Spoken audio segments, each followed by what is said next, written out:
നമ്മളെന്ന് പറഞ്ഞ പോലല്ലോ കാര്യങ്ങൾ പോണത്. എന്ത് കാര്യങ്ങള്? നിങ്ങൾ നമ്മുടെ ഇന്ന് ഓർക്കെടുത്തോണ്ടിരുന്ന ഇടയിൽ വെച്ച് നിർത്തി ഡയറക്റ്റ് ഇറക്കാൻ തുടങ്ങി.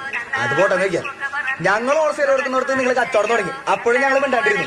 ഇപ്പൊ നിങ്ങൾ ഒരു പുതിയ പരിപാടി തുടങ്ങിയിട്ടുണ്ട്. ഞങ്ങൾ കൊടുക്കണേക്കാളും 20 രൂപ കൊടുത്തു കൊടുക്കുന്ന പരിപാടി. അതങ്ങനെ നിർത്തിക്കാം. മാത്രമല്ല നീ നമ്മൾ അലിയൻസൊക്കെ ഷാപ്പിൽ തള്ളി പുറത്തിറക്കി വിട്ട് അതിന്റെ അടുത്ത് ചോദിക്കാൻ അറിയാൻ പാടില്ല. ഇവിടെ നമ്മൾ തമ്മിലൊരു കച്ചവടം നടക്കുന്നത് കുറിച്ച് മിണ്ടാണ്ടിരുന്നാണ്. അതെ രവി, ഇതൊരു കച്ചവടം. ഞങ്ങൾക്ക് ലാഭം കിട്ടുന്ന വിലക്ക് ഞങ്ങൾ കൊടുക്കും, നിങ്ങൾക്ക് ലാഭം കിട്ടുന്ന വിലക്ക് നിങ്ങൾ കൊടുത്തോ. അടി പൊട്ടുന്നാ തോന്നണേ. ഞാൻ ചെല്ലാൻ നോക്കും.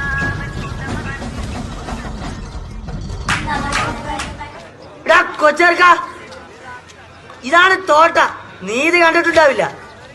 നീ ഹോൾസെയിലും ചെയ്യില്ല, റീറ്റെയിലും ചെയ്യില്ല, ഒരു മാറ്റവും ചെയ്യില്ല കേട്ടോ.